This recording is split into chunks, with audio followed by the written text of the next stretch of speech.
One में पहुंचकर पार्वती जी से भगवान विष्णु से विवाह होना निश्चय हो चुका है।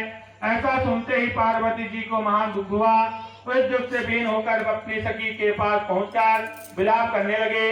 तो तुम्हारा विलाप देखकर सखी ने तुम्हारी इच्छा जानकर कहा कि हे देवी, मैं तुम्हें ऐसी गुफा में तपस्या को ले चलूंगी जहां महाराज हिमाचल भी नहीं जा सकेंगे।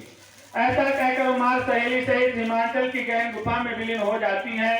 तब महाराज हिमाचल घबराकर पार्वती जी को ढूंढते हुए विलाप करने लगे कि मैंने विष्णु को वचन दिया, वह कैसे पूर्ण हो सकता है। ऐसा कहकर मूर्छित हो गए। तब सभी पुरवासियों को साथ लेकर ढूंढते हुए महाराज ने पदार्पण किया और ऐसी चिंता करने लगे कि क्या मेरी कन्या कोई व्याघ्र खा गया, या कोई सर्प ने डस लिया, या कोई राक्षस हर के ले गया।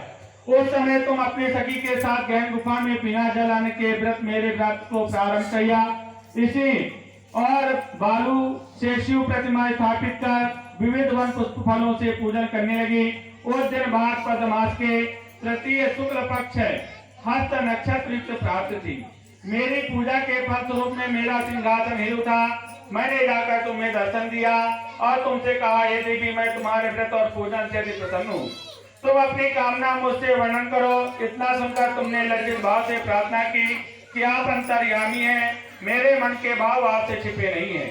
आपको मैं पति के रूप में चाहती हूँ। इतना सुनकर मैंने तुम्हें एवं मस्तु इच्छित पूर्ण वरदान देकर अंतर्ध्यान हो गए। तब हिमाचल मंत्रियों से ढूंढते हुए नदी तट पर मारे सूख के मूर्छित होकर गिर पड़े। उसी समय तुम सहेली के सहित विसर्जन हेतु नदी तट पर पहुंची। उसी समय तुम्हारे